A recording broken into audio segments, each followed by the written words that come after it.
Muito boa tarde, boa noite, boa madrugada. Não sei qual horário que você vai assistir essa aula. Essa aula vai ser super importante para o seu aprendizado diante de uma tarefa que são estágios, visita técnica, compromete também o aluno a questão dele não entender algumas situações no hospital quando ele não tem uma real certeza palpável.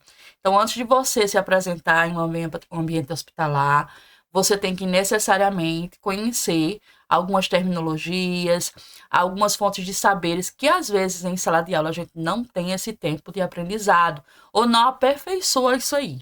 Então, eu trouxe para vocês uma revisão aí básica para quem vai estagiar em UPAs, em unidade de pronto atendimento, né, como pronto-socorro, UPA como contexto geral, sala vermelha, sala amarela, e também uma unidade hospitalar, como enfermarias e tudo mais, tá? Então, vamos avaliar algumas situações aqui que talvez vocês tenham algumas dúvidas, e ao final dessas aulas, vocês anotem as dúvidas de vocês para que possam ser sanadas, tá bom? Então, vamos conversar sobre avaliação dos sinais vitais, é um tema pertinente, é um tema que sai muito, às vezes, da situação do aluno entender somente, vou verificar sinais vitais, é somente ver a pressão do paciente, é somente ver a temperatura, é somente ver se é aquilo. Não. Quando você fala de avaliação de sinais vitais, você veja bem, você além de ver, observar, você também vai avaliar dentro dos critérios que confere o técnico de enfermagem nos cuidados quando estão fora do parâmetro. Ora, você avalia a pressão arterial do paciente, está lá 190 por 120, ou 190 por 100, e você não sabe o que fazer. Você avaliou, mas você não sabe validar a sua avaliação. Você não sabe se ele está hipertenso, você não sabe se ele está hipotenso, e às vezes você não sabe quais são as principais medidas para isso aí. Então, é bom que nós tenhamos também em mente quais são os parâmetros originais da avaliação dos sinais vitais. Então, quando você for fazer uma visita técnica, quando você for fazer um estágio, além de você verificar, você também tem que avaliar. Avaliar o quê? Como proceder, né? O paciente vai te passar algumas informações de sinais, sintomas, e você tem que evidenciar as causas para poder ajudar o paciente nisso aí, até o socorro médico, tá? Então, quando eu falo de avaliação de sinais vitais, eu estou falando do pulso, da frequência respiratória, da pressão arterial. Eu estou falando também da questão de você observar o paciente como um todo, tá? Respiração, frequência cardíaca, pressão arterial. Aí eu venho com a parte clínica, né? Que são as glicoses do paciente, que eu vou observar a glicemia, eu vou observar a oximetria do paciente, aí é uma avaliação clínica, tá? Então, como eu avalio o pulso do paciente? Então, eu tenho ali uma pulsação que passa na carótida, né? E também em outras artérias, mas nós observamos mais ainda na questão da artéria radial, né? Então, quando você está em estágio, quando você está em um aperfeiçoamento, obviamente você vai aprender através da pulsação que corre através da artéria radial. A artéria radial é aquela que passa ali, fecha a sua mãozinha, aí tem o polegar, você deixa ele em pezinha, como se ali fosse um rádio e o seu polegar significasse a antena. Então, ali é um rádio, a antena, por baixo daquela antena passa uma artéria chamada artéria radial. Aí, rádio lembra radial, tá? Então, quando você vai avaliar, eu tenho que observar que eu vou utilizar os dois dedos sobre a artéria que está sendo avaliada, seja a carótida, seja a radial, a femoral, e aí eu vou colocar esses dois dedos observando o seguinte: quando você vai avaliar o volume do pulso. Se ele estiver muito forte, ele está cheio, e se ele estiver fraco, né, ele está filiforme, tá? Então, existem algumas abordagens criteriosas para isso aí. Quando você começa a avaliar o ritmo cardíaco, você vai observar se está regular, irregular, vai observar também se esses batimentos, né, eles podem estar dentro das regras cardíacas. E aí eu trouxe para você aqui um critério que diz assim: Quando você avalia a frequência cardíaca, geralmente você pode utilizar o número dos batimentos em 30 segundos e multiplicar por 2. Isso em situações de urgências. Porém, em situações criteriosas, não devemos realizar esse procedimento. Por quê, professora? Porque em 30 segundos, muita coisa pode mudar.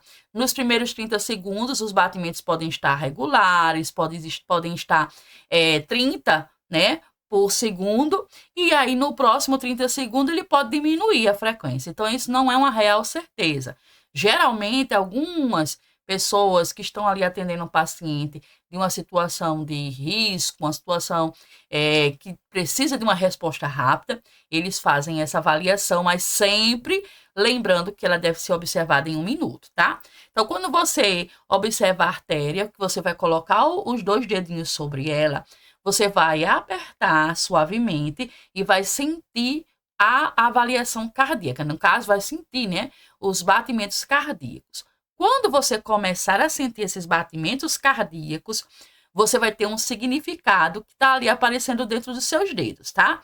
E aí, quando você começar a sentir, você coloca no relógio, no cronômetro, para correr 1 minuto. Dentro de 1 minuto, cada pulsação dessa ali vai ser observada pelo seu tato. Então, você tem que fazer isso muito concentrada, com bastante atenção, concentrado, né? Com bastante atenção, para que você não passe despercebido esses batimentos, tá? E aí, a frequência cardíaca, ela tem um padrão de normalidade, tanto em adulto quanto em criança, e isso em situação de repouso ou também em situação da pessoa estar ali se movimentando. Nos bebês, os batimentos por minuto em repouso, tá? Eles são super normais, que tenham batimentos assim cardíacos muito elevados. Os bebês têm um batimento de 100 a 170 por minuto, são padrões normais. Criança de 2 a 10 anos, 70 a 120 por minuto. E adulto aí, ele pode chegar a 100 batimentos por minuto, né? 60 a 100 batimentos por minuto. Eu tenho ali uma avaliação dos sinais vitais, ok. Então, você já entendeu que uma avaliação, ela foge à regra de ser só uma observação. Eu sei que é 60 a 100 batimentos por minuto numa criança e adultos maiores de 10 anos, né? Pessoas maiores de 10 anos, até 100 batimentos está ok. Então, isso significa que na minha avaliação enquanto técnico de enfermagem, eu estou observando que está dentro do padrão. Avaliei e está dentro do padrão. Fugiu essa regra, eu avalio que existe alguma coisa ali que está errada. Então, isso é a avaliação criteriosa de sinais vitais, tá?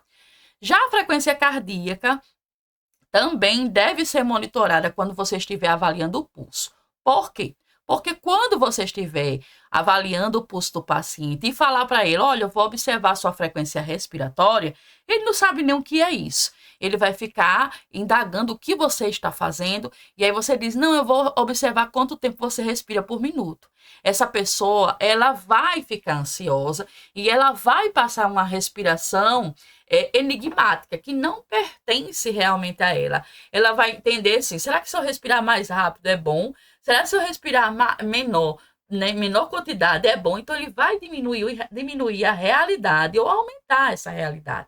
Então, você nunca deve dizer ao seu paciente que vai verificar a sua frequência respiratória. Você segura novamente o pulso do paciente, né? Observa o braço, a carótida, verifica como se você estivesse passando para ele que está verificando a pulsação, tá? E aí você observa a frequência cardíaca, respiratória, aliás, desse paciente. Sempre mantendo sobre a artéria, né? Para que ele comece a respirar normalmente e você comece a avaliar. Como você vai observar a frequência respiratória? Você vai contar os números de incursões respiratórias quando ele eleva a caixa torácica. Então, você vai observar, ó, a caixa torácica do paciente elevando, e aí, a cada momento que ela eleva, eu vou contar uma frequência cardíaca daquela mesma situação. Se tiver uma situação que o paciente está muito, ele não está conseguindo colaborar, é pouco colaborativo, você pode, enfim, colocar essa frequência cardíaca ali multiplicada por 2 e comparando ali os valores, né? Então, vamos dizer que a caixa torácica dele eleve durante 20 vezes por minuto, enquanto você estiver observando, aí você vai observar essa caixa torácica, né? dentro de 60 segundos, que é equivalente a 1 minuto. Tem também a análise clínica, como todas as outras análises dos sinais vitais. Então, na clínica, né, por exemplo, de odontologia, a frequência respiratória ela deve ser observada também em alguns sinais, como crises de ansiedade. Isso numa clínica de odontologia, né? Quando você está com um paciente ali para ser atendido, ele está sentindo uma dor, ele está com uma gripe, ele está ali para ser atendido, querendo ou não, a sua ansiedade vai delimitar isso aí, vai deixar ele com as funções respiratórias um pouco desequilibradas. Não há motivo para pânico e nem muito menos passar isso para o seu paciente, tá? Então, eu tenho uma frequência respiratória, né, que eu tenho que observar em quanto tempo ela vai ali elevar aliás, quantas vezes ela vai elevar a caixa torácica em 1 minuto, né? Então, uma idade de 1 a 2 anos, eu tenho uma frequência ali respiratória que equivale até 30, né? Incursões por minuto. De 2 a 8 anos, eu tenho uma que vai de 20 a 25 por minuto. A de 8 a 12 anos, que eu tenho aí chegando na fase da pré-adolescência, ela pode chegar a uma variável de 18 a 20 por minuto. E em adulto, eu já tenho um decréscimo nisso aí, ele vai diminuir um pouco essa frequência cardíaca, chegando até de 14 a 18 respirações por minuto, como um padrão clínico respiratório normal, ok?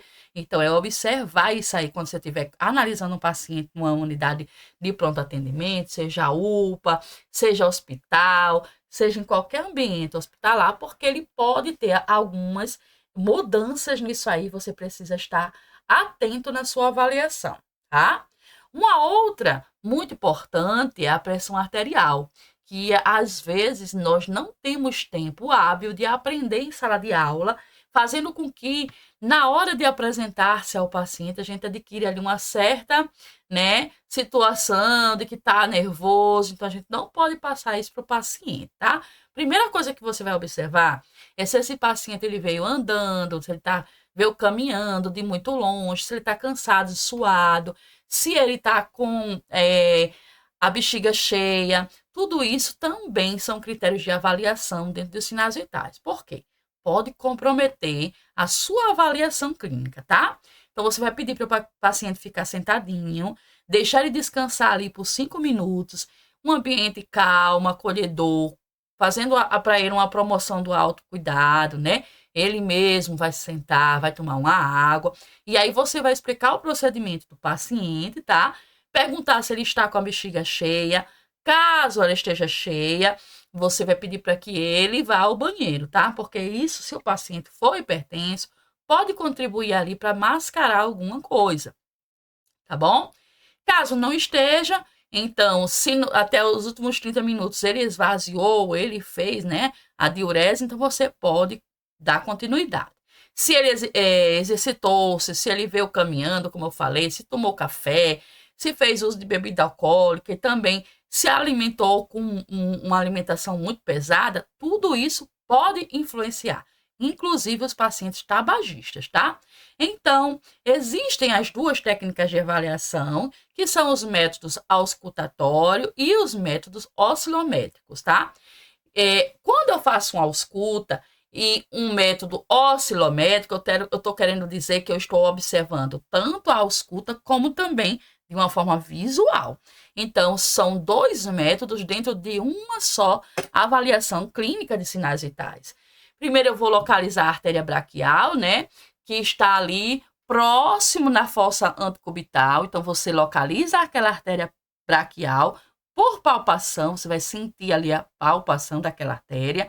Vai prender o manguito firmemente, de 2 a 3 centímetros acima da fossa antecubital.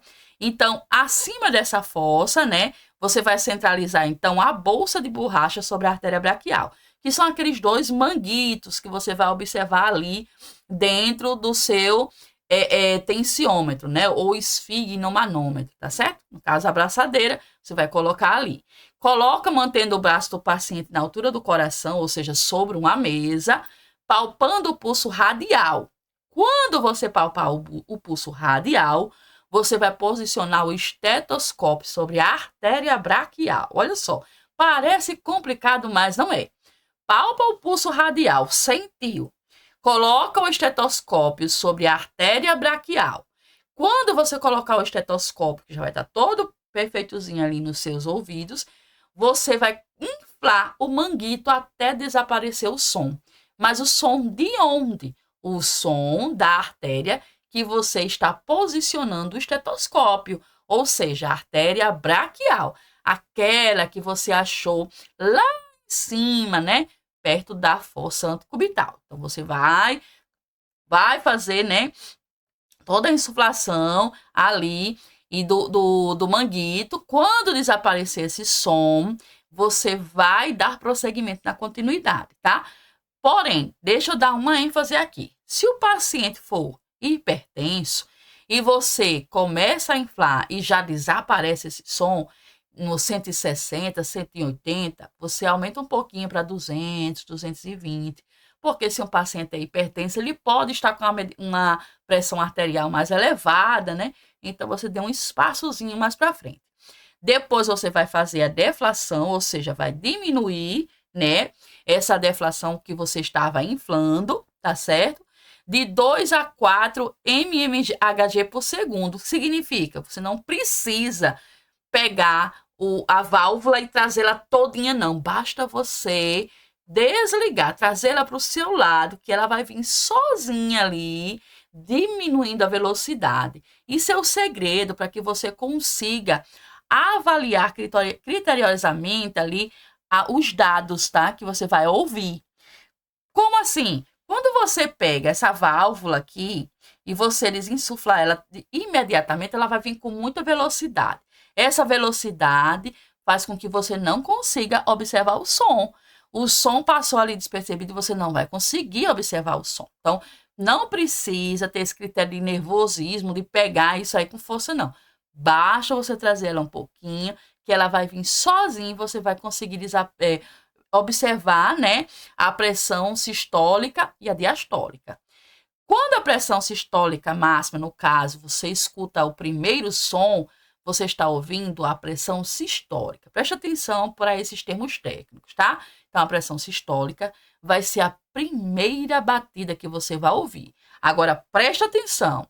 Essa primeira batida, ela é uma primeira batida alta, muito alta. Você pode até ouvir alguns sons ali que mescle com a alta. Você vai dar atenção ao primeiro som alto.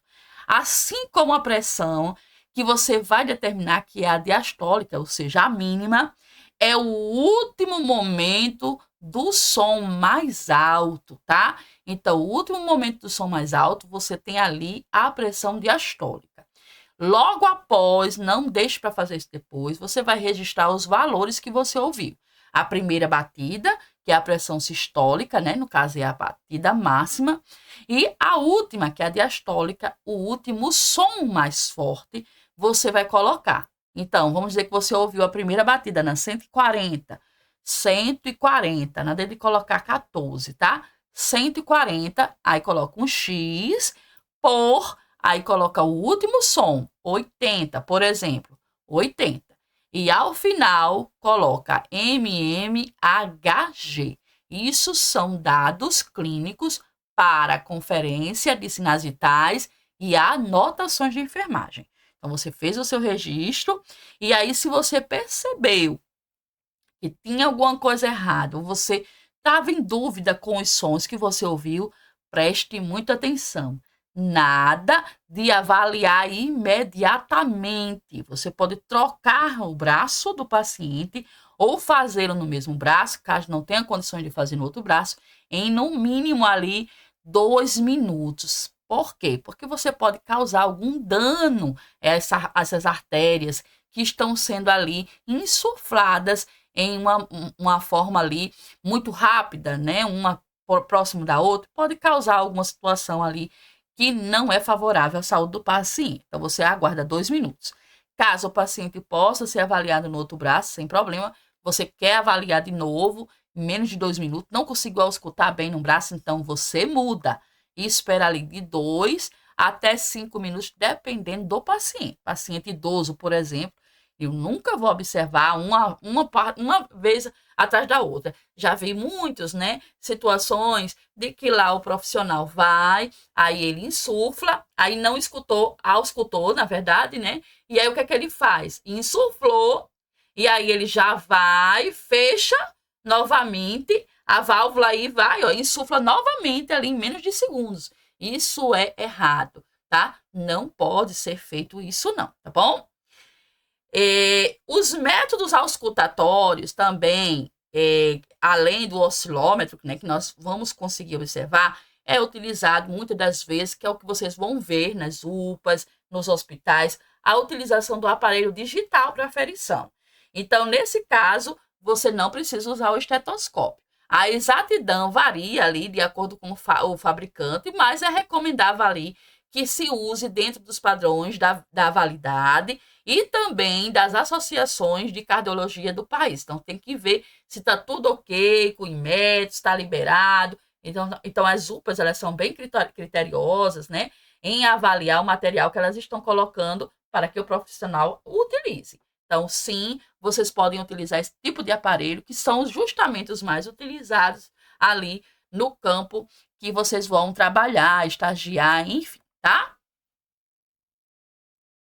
E aí, eu tenho significados e risco clínico, que são independentes da avaliação que você impregnou ali no paciente, você precisa interpretar. Então, dentro das categorias, eu tenho uma avaliação normal, pré-hipertensão, né? E tem hipertensão.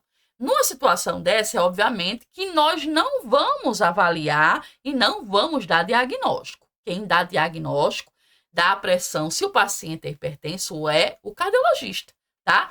Nem um médico clínico, ele vai fazer isso. Então, ele vai fazer o quê? Ele vai indicar o paciente a um cardiologista. Então, muito menos o técnico de enfermagem vai dar essa avaliação, tá bom? Então, veja bem, você tem ali uma pressão arterial do seu paciente, tá? E ali a pressão arterial do seu paciente estava normal. Significa que ela estava menor que 120, tá? A primeira batida que você auscultou e a última estava menor que 80. Então, 120, 80. Só que, quando eu falo menor, eu posso também dizer que é 100, né? Eu tenho 120, eu posso ter 100 menor que 120, que a gente fala 12 para o paciente, né?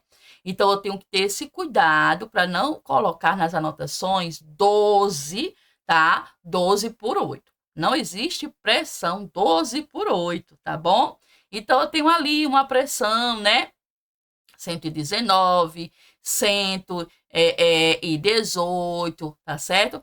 Que no caso a gente vai dizer para o paciente, né? Que é 11, né? 11 por 7, mas a gente não tem como colocar essa posição nas anotações. Então, sempre observar o valor original, tá certo? Quando o paciente ele se diz pré-hipertenso, o cardiologista, ele vai ter uma pressão arterial ali, que está sempre na avaliação de 120 a 139, né? A primeira pressão, no caso a sistólica, e a diastólica dele chega até 80, 89. Então, você vê ali que não chegou nem a 90, já tem um caso que o médico muito provavelmente vai avaliar como pré-hipertenso. Já o hipertenso, ele tem 2 estágios. Eu posso ter um hipertenso que tem uma avaliação ali de pré-hipertensão, e aí depois ele adquiriu a pressão arterial no estágio 1, de 140 vai estar a 159, né? E a mínima vai estar de 90 a 99. Então, esse paciente ele já precisa estar entrando ali em tratamento com o médico, tá?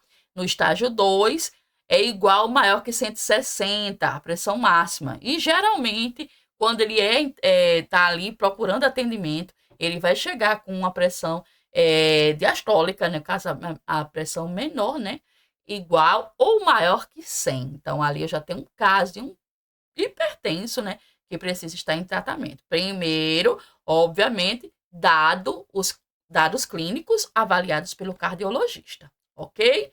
Então, a gente trouxe essa aulinha aqui bem ali para dar uma revisada na avaliação de sinais vitais. Por quê? Porque você vai estar numa UPA, você vai estar ali atendendo um paciente, você vai estar numa situação onde você vai observar os dados clínicos, você não sabe o que fazer, o que é normal, o que não é normal. Vai que você esteja, por exemplo, lá na ala vermelha e o paciente está com um pique hipertensivo, mas ele está ali tratando de uma outra situação. Precisa ser avaliado e chamar o socorro médico imediatamente, porque você precisa entender que a avaliação dos sinais vitais também faz parte do critério de atendimento do técnico de enfermagem, ok? Nós vamos agora passar para um outro conteúdo também muito importante, para que vocês tenham ali essa demanda, né, para estudos e que dê tudo certo aí com seus estágios, com suas visitas técnicas e também com as suas revisões para estudo, ok? Então, vamos lá.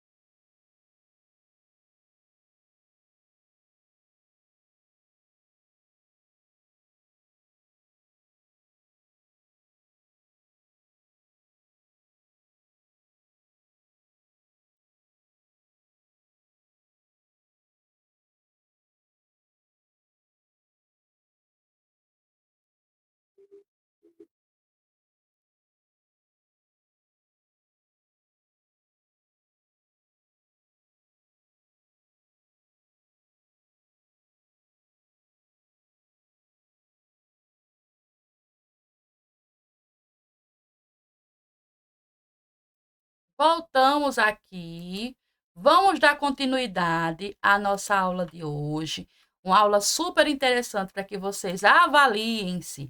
Como está a sua participação dentro de sala de aula e quais são as dúvidas que vocês vêm trazendo consigo até aqui.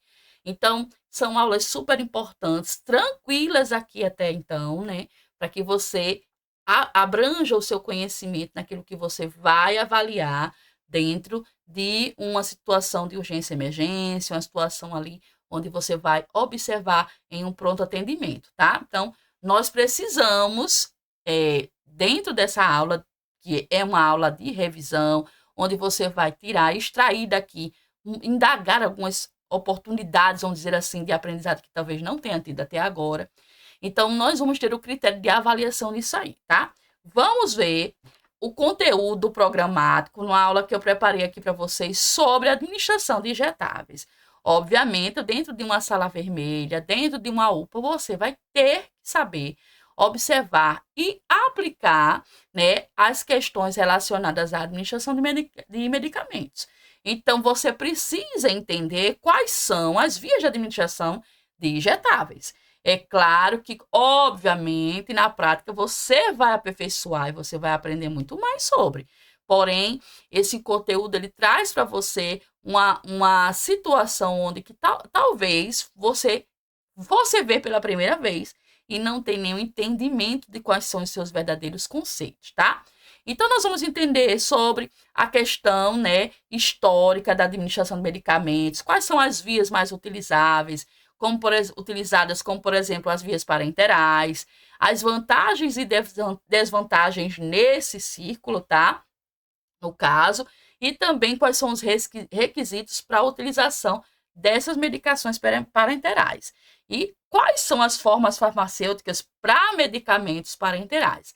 Lembrando que quando vocês estão na unidade de pronto atendimento, a sua maioria de medicamentos serão realizadas de forma parenteral, tá? Então, você precisa estar ciente daquilo que você vai vivenciar, tá bom? Então, vamos lá. Vou trazer agora esse conteúdo aqui para vocês. Vamos abrir aqui de uma maneira que fique bem ampla, para todo mundo ter um acesso e consiga visualizar bem direitinho, tá bom?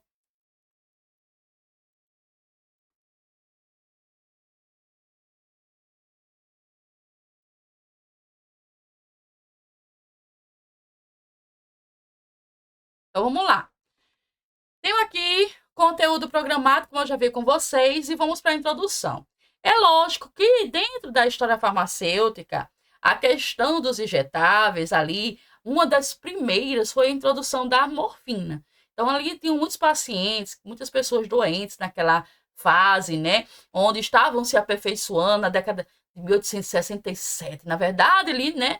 Para 1867, tá, gente? Então, tinha ali o início da injeção da morfina, da cocaína, das farmacologias em si, que foram utilizando as medicações de preparação estéril. Então, quando eu uso uma medicação no formato via seringa, via as formas farmacêuticas injetáveis em ampolas, eu estou colocando no paciente uma preparação totalmente estéril. Eu não posso colocar uma microbiota nesse paciente através de um músculo de uma veia, porque esse paciente ele pode ter um problema seríssimo e vir a óbito, tá? Então, nós temos que lembrar que essas medicações, elas são estéreis, são medicações compatíveis ali com a circulação sanguínea do paciente, tá? Na farmacologia, já na USP, em 1942, tiveram várias monografias onde as ampolas foram utilizadas. E atualmente a USP ela apresenta mais de 500 produtos injetáveis nas mais diversas formas farmacêuticas ali em uso de antibióticos, antivirais, enfim. Então, hoje, as vias de administração tradicionais ainda são as vias orais ou tópicas. Que vias são essas? São as vias onde o paciente ele pode tomar a medicação por via oral, ou seja, pela boca, e tópica é quando o paciente pode colocar ali na pele, né? Então, ele está fazendo uso de uma situação que ele pode mesmo fazer em casa. Então, observar a estabilidade, o fármaco, a biodisponibilidade, quais são as barreiras biológicas e também o efeito que o paciente vai utilizar, vai te mostrar através de uma medicação, isso é super importante. Então, quando tem uma administração terapêutica que é feita por via de injetáveis, eu tenho uma medicação que ela é muito mais rápida. Eu tenho um tratamento que ela é muito mais rápido para a resposta que eu espero do meu paciente. Então, os materiais, eu tenho que entender que eles são acondicionados dentro de acessórios e dispositivos estéreis e que vocês vão utilizar isso no meio ali que não é estéril, que é um ambiente hospitalar, uma UPA altamente contaminada. Então, eu preciso saber como utilizar, como abrir. As terapias medicamentosas fazem toda a diferença para o cuidado do paciente. Então, é importante, né? Porque universalmente nós temos aí as vias de administração de injetáveis por muitas e muitas pessoas. Na terapia hospitalar, quimioterapia, diabetes, a pessoa pode fazer em casa, vacinação, implantes, são vários tipos de medicamentos de vias injetáveis que talvez você desconhecesse, mas que também pode aparecer para você numa UPA, numa unidade básica, numa unidade hospitalar e você não saber como interagir, tá?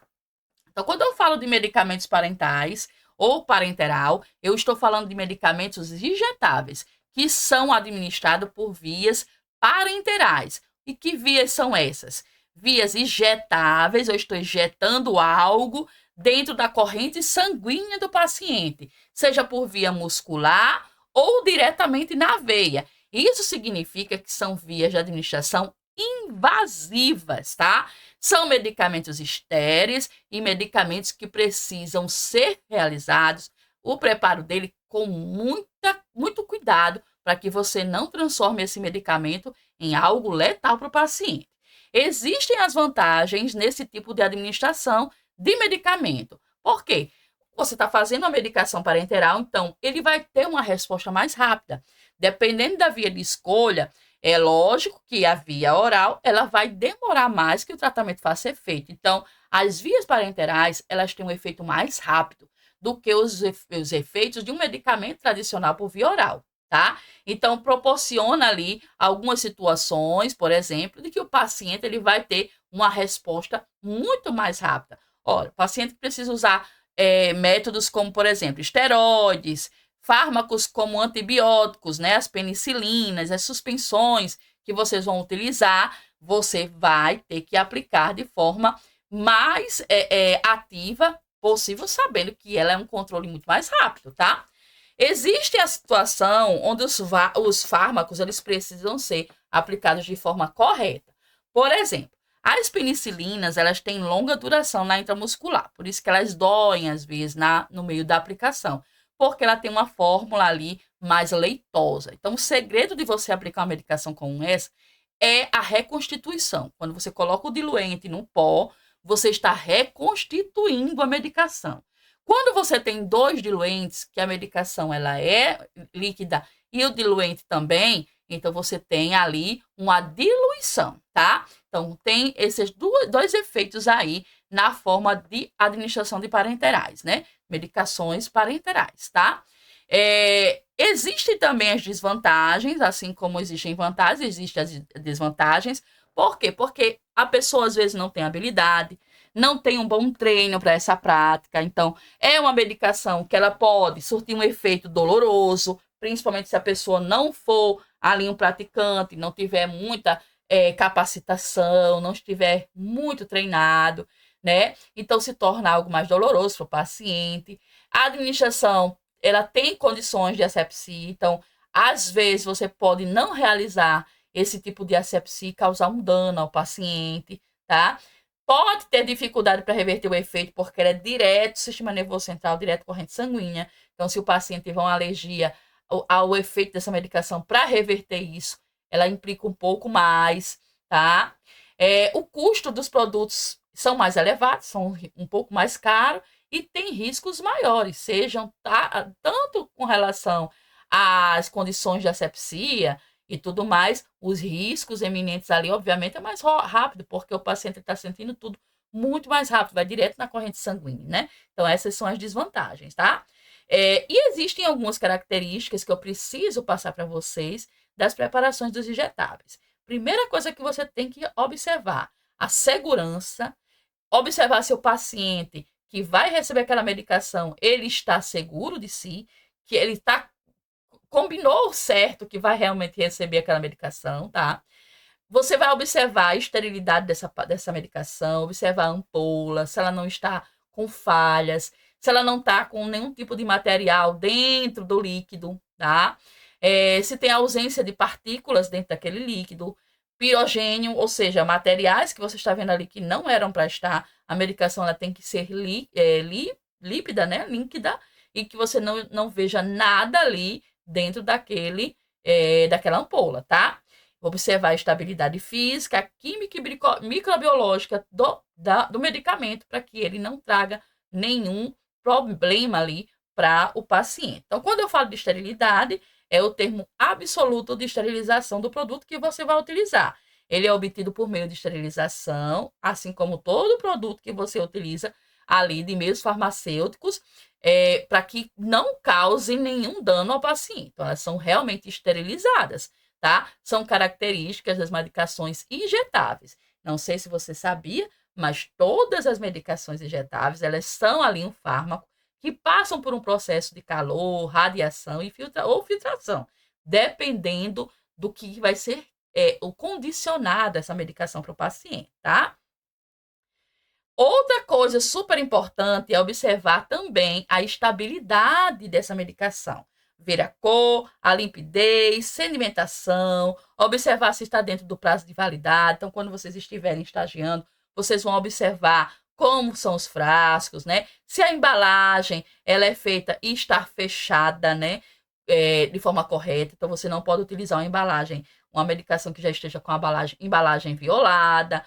Observar também a formulação adequada, o uso, né? Se tiver a liberação, o uso de líquidos, no caso diluente, para você utilizar naquela medicação. Então, tudo isso é importante. Outra coisa super importante também é observar se a parte física e química dela está protegida contra a luz, por exemplo, né? O local tem que ser adequado, então vocês estão estagiando, observar como é feito o armazenamento dessas medicações, onde é feito, quem guarda, o lote, a validade, tudo isso são características de estabilidade da medicação que nós precisamos entender quando vamos colocar isso aí no paciente. Você já imaginou fazer uma medicação que está totalmente fora dos padrões e comprometer ali a vida do paciente, tá? Então, nessas vias parenterais, Nós também temos as medicações que são aplicadas por via intradérmica, tá? Ou intracutânea, ou seja, diretamente na pele do paciente. Por exemplo, nós temos ali as vacinas, os testes de diagnósticos, tá? A vacina BCG, ela é feita de via intradérmica, tá certo? O local é bem na camada superficial da pele e nesse local eu só posso colocar 0,1 ml, que é ali naquela seringa de 1 ml, aquela seringuinha que você utiliza para fazer insulina no paciente. Então, não tem aqueles Czinhos, então só pode colocar 0,1, que é um volume muito pequeno ali na camada intradérmica ou intracutânea do paciente. Já a subcutânea, que também é uma via hipodérmica, está por baixo da derme, né, por baixo da pele, também é um volume que deve ser pequeno.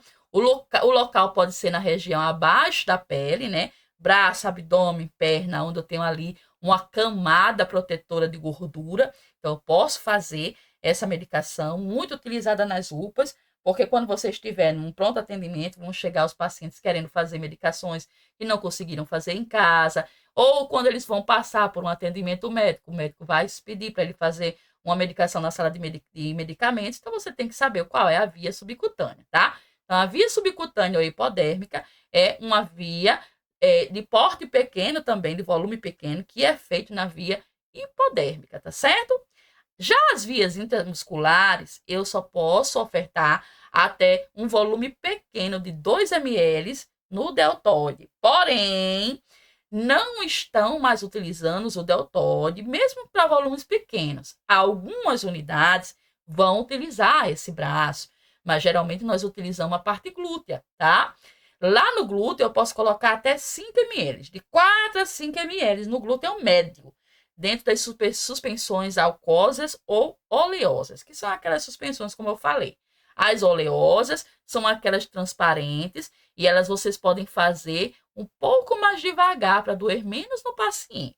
Já as de suspensões de forma leitosa, eu posso fazer elas um pouco mais rápida. Por quê? Porque ela não vai ficar presa na agulha, causando um dano, né? Ela não vai ficar, embolizar, né? Dentro da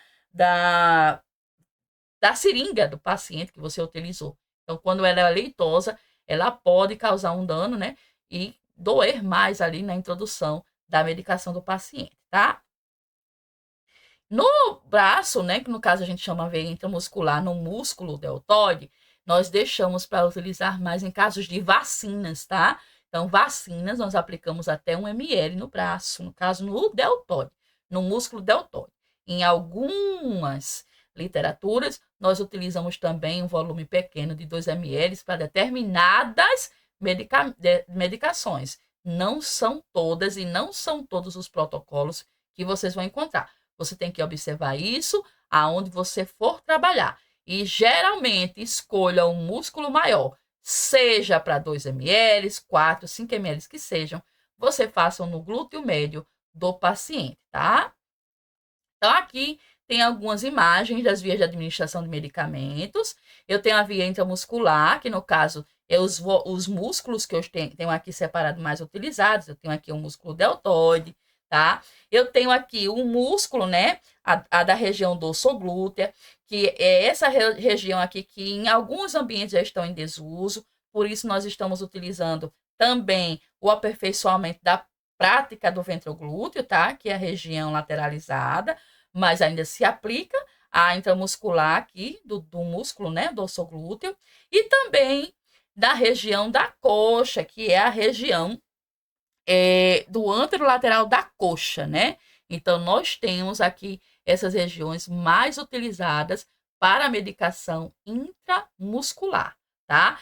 Então, o paciente vai na UPA, vai ser atendido, passa pela sala de avaliação médica e o médico pede para fazer medicação intramuscular, eu já posso utilizar o músculo dorsoglúteo do paciente para fazer a introdução aí dessa medicação. Evita-se, né, o uso do deltoide, ok? Nós utilizamos aí a região dorsoglútea ou o músculo ventroglúteo. Se lá tiver no ato no seu estágio, da sua visita técnica, ou o professor, ou também até mesmo o profissional que estiver lá souber aplicar no ventroglúteo, você observa e também solicita o seu treinamento. Afinal de contas, estágio, vocês estarão lá para aperfeiçoar isso aí, tá? As vias parenterais também, nós encontramos as vias intravenosas, que são muito comuns ali para o técnico de enfermagem, que é o acesso, né, com volumes pequenos ou de grande porte, e feito com soluções ali para que o paciente possa utilizar intermittentemente, quando ele estiver internado, enfim, tá? Já a via intraarterial é diretamente na artéria, também é utilizada, mas não é utilizada pelos técnicos. São alguns enfermeiros especialistas e também os médicos. Existem também outras vias intracardíacas, espinhal, ocular, intraarticular, né? Ou intrasinovial, que também são realizadas por médicos ou enfermeiros habilitados, tá? Então, nós, técnicos de enfermagem, podemos utilizar a via intravenosa das regiões de periferias. Então, o técnico de enfermagem pode posicionar braços, tá certo? E mãos. Quando partir para jugular, eu, enfermeiro, sou habilitado para observar e fazer a introdução intravenosa por meio de jugular, porque aí eu já não tenho extremidades, eu tenho campo central, está centralizando ali para a fronte, né, cabeça do paciente, então essa particularidade ali é do enfermeiro, ok?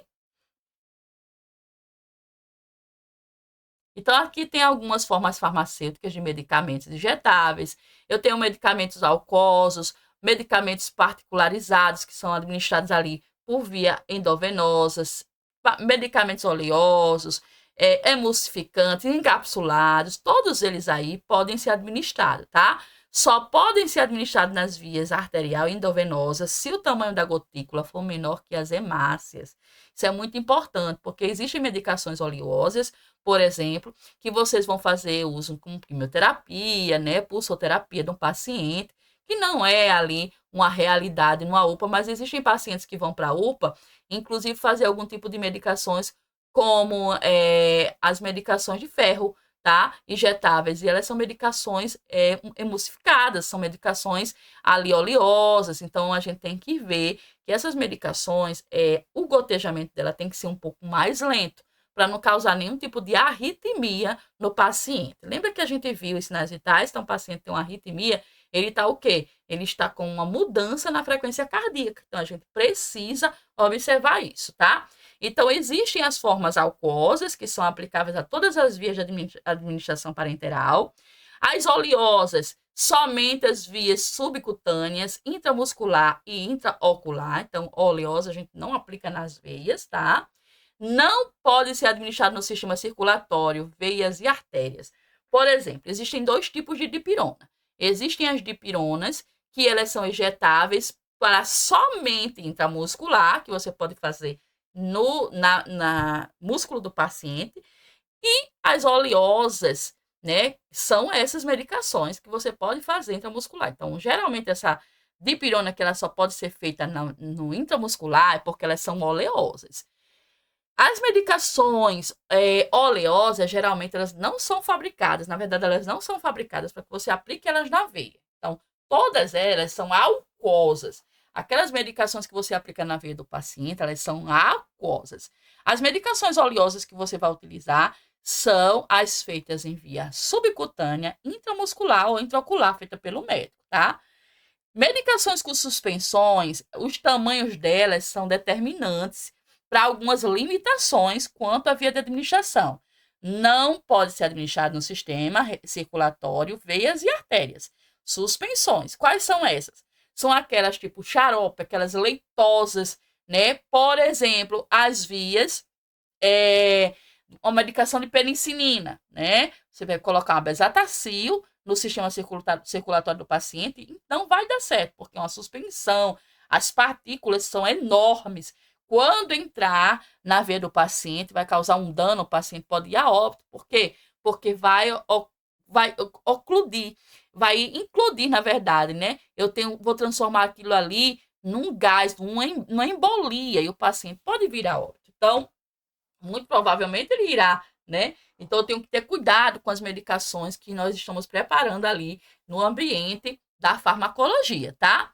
As emulsões, por exemplo, têm as partículas que são determinantes e limitadas quanto às vias de administração, só podem ser administradas no sistema circulatório, veias e artérias, dentro das características de gotícula menor do que as das células sanguíneas. Então, existem algumas emulsões que são utilizadas, por exemplo, né, na quimioterapia, como eu falei, pulsoterapia, emulsões sanguíneas. Então, eu tenho que ter esse cuidado, tá? Existem algumas emulsões que vocês vão utilizar de formas injetáveis por meios parenterais. Pó seco ou liófilos são preparações extemporâneas, né? Então, eu não posso utilizar, obviamente, em nenhuma dessas vias. Já o sistema de liberação sustentada ou modificada, eu tenho ali uma medicação, por exemplo, que eu vou diluir ou eu vou caracterizar ela como uma via ali de acesso injetável, ela pode ser feita, tá? Algumas medicações, por exemplo, só podem ser utilizadas por meio de bomba de infusão. Então, é super importante que o aluno ele tenha também o interesse em aprender sobre as bombas de infusão, porque a bomba de infusão ela traz para o paciente a segurança da fórmula correta da medicação ser inserida e a quantidade ali para eles, tá? Então, aqui tem alguns materiais que vocês vão observar, tanto na sua visita hospitalar, na sua visita prática, técnica, estágio, que são os acondicionamentos dos medicamentos injetáveis. Nós temos aqui as ampolas, tá? Aqui, ó, as ampolas são esses frasquinhos aqui. Aqui são frasquinhos de ampolas maleáveis, que são feitas de plástico. E aqui são as de materiais de vidros, tá? Os frascos grandes são também bolsas plásticas ampolas, mais utilizadas ali por veia do paciente que vai fazer uso de uma medicação mais em grande volume, né? Como solução fisiológica, glicosada. E aqui eu tenho os frascos, tá? Que são frascos tanto para ampola de penicilina, como também para outros tipos de medicamentos que nós vamos utilizar nesse tipo de frasco. Existem lacres que são utilizados dessa forma aqui, são feitos dessa forma aqui, ó, que são de plástico super resistentes, que vocês têm que tirar de forma que você não se machuque. E também existem os batoques, né, de borracha, que são inseridos aqui, ó, nesse tipo de frasco. Então, existem esses dois tipos de frasco ampola, tá? Aqui eu tenho as ampolas de vidro, as ampolas de plástico, as bolsas plásticas ampolas, e eu tenho os frasco ampola, tá bom? Que são esses vidrinhos aqui, como por exemplo de penicilina.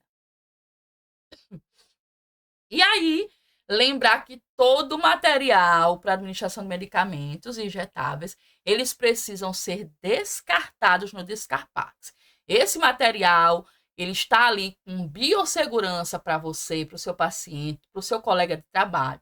Então, lembrar que todo material vai ter que ser descartado no Descarpax. Preparo das medicações tem que ser também no campo de preparo de medicações. Você tem que conhecer os medicamentos, conhecer os materiais e onde descartar esse material.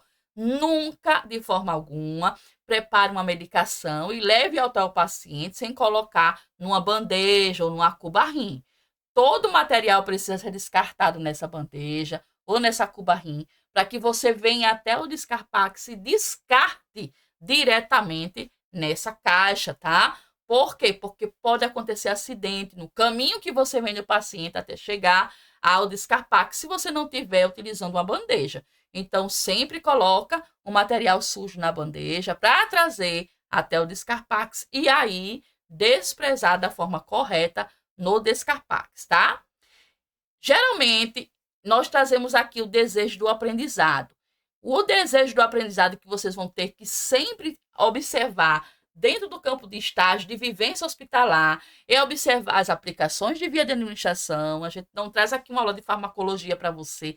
Você já teve essa aula de farmacologia. Você está aqui para relembrar o que são injetáveis, ter a consciência de que existem materiais disponíveis no mercado de formas diferentes que vão para as veias, que vão para o músculo e que talvez você não tenha este conceito, tá? As características dos farmacológicos, né, são super importantes e como você aplica no paciente também.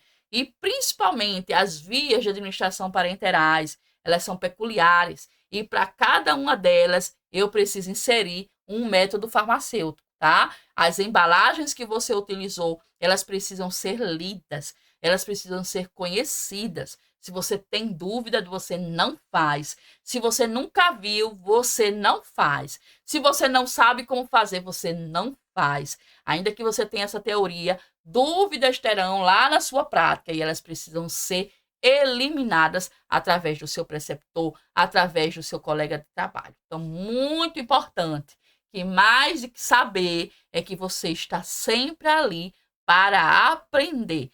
Nunca fazer uma medicação que a outra pessoa fez, nunca realizar uma medicação se você não sabe o conceito dela e nunca fazer uma medicação em pacientes que você nem sabe o porquê está fazendo essa medicação nesse paciente. É super importante.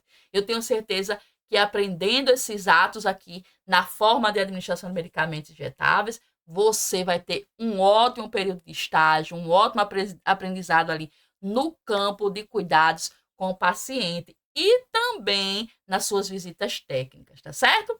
Vamos para mais um conceito aqui também de aula, importante para vocês.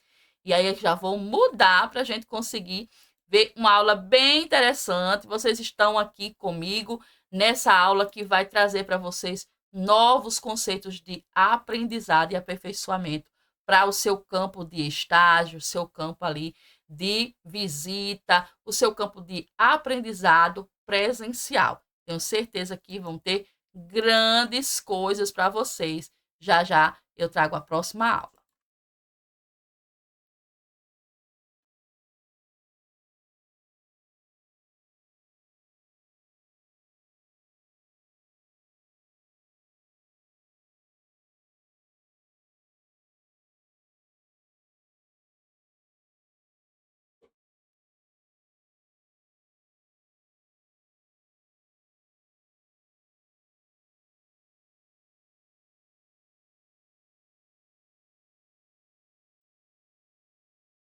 E aí vamos dar continuidade. Nós já vimos aqui na aula anterior o, a questão das vias de medicamentos. Como é o preparo dessas vias de medicamento, a diferença de oleosa para medicações porosas, o que pode e o que não pode ser feito nas vias de muscular e vias endovenosas. Então, nós vamos preparar algumas medicações de drogas endovenosas, tá?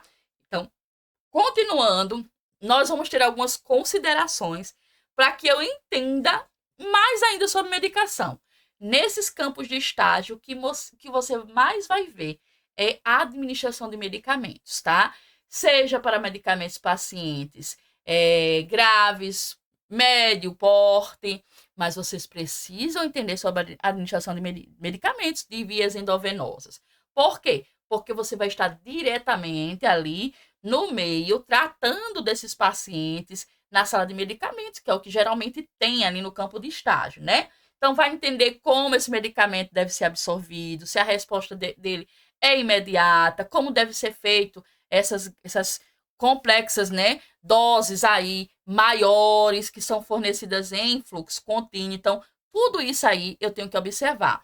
Então, entender, por exemplo, que todas essas administrações de via endovenosa, ela vai diretamente na corrente sanguínea, ok? Então, ela vai entrar pela veia do paciente e aí ela é uma solução que é absorvida imediatamente. E a resposta do seu paciente também é imediata. A absorção dela é direto, completa, né? E ela pode ser feita em grandes doses, utilizando substâncias de N significados. O fluxo dessa substância é contínuo e as diluições são utilizadas em seringas de 20 ou de 10. Guarda isso na sua cabeça. Então, quando você tiver no seu campo, as medicações que forem diluídas vão ser utilizadas em seringas de 20 ml, tá? Dependendo da situação, 10 ml para você fazer ali uma diluição. Quando eu tenho os tipos de infusões, eu quero passar para o meu aluno como é o tipo da infusão. Que a infusão é como eu vou administrar, como eu vou fazer.